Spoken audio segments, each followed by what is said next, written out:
An album after its release consumed this band for almost a decade. It was also the biggest selling album of 1980 and also eventually led to the demise of the band itself.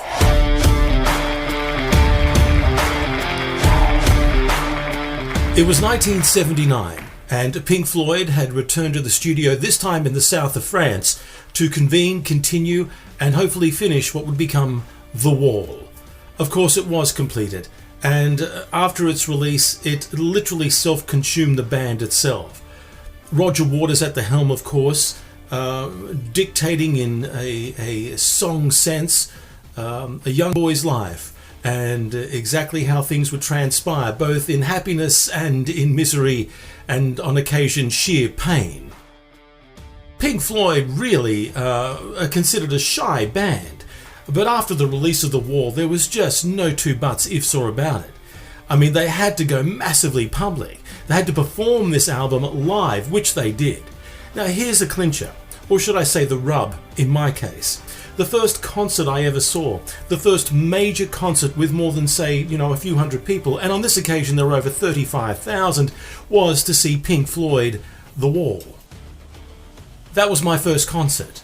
Now, I need you to imagine after that point how let down I was from every band I saw after that for about a decade following. While Gilmour and Roger Waters had a fairly positive, constructive, professional relationship, everything else had really almost but fallen apart.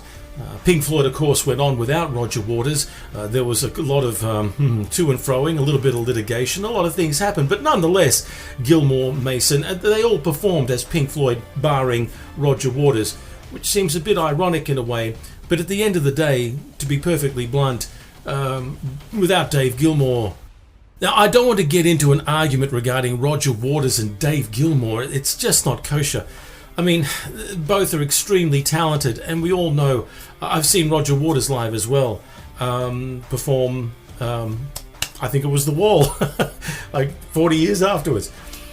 But it's just not fair, reasonable to say who's right or who's wrong when it comes to Roger Waters and Dave Gilmour.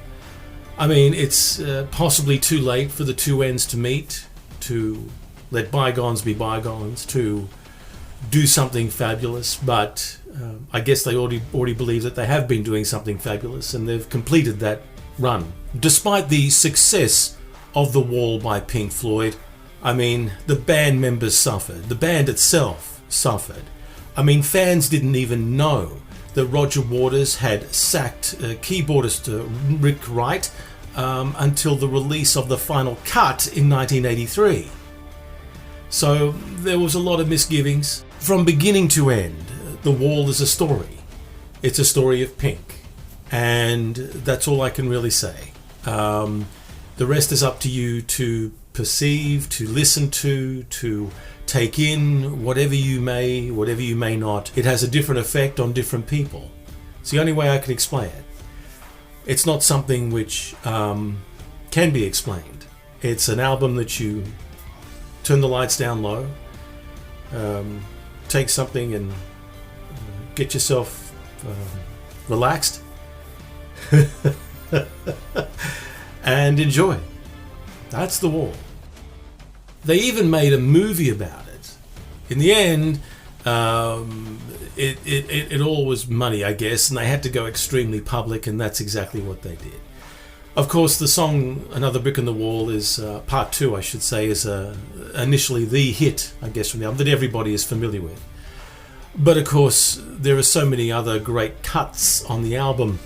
Uncomfortably Numb would have to contain one of the finest guitar solos ever performed from a studio in terms of being technically and melodically perfect. There's not much I can tell you about The Wall by Pink Floyd that you probably don't already know. It's an album, it's a movie. If you've never experienced it, give it a shot. It's one of the world's best rock albums ever. Well, I'd love to stay, hang around and do a little bit more for you, but unfortunately I can see that the lynch mob is already assembling in the foyer. Until next time.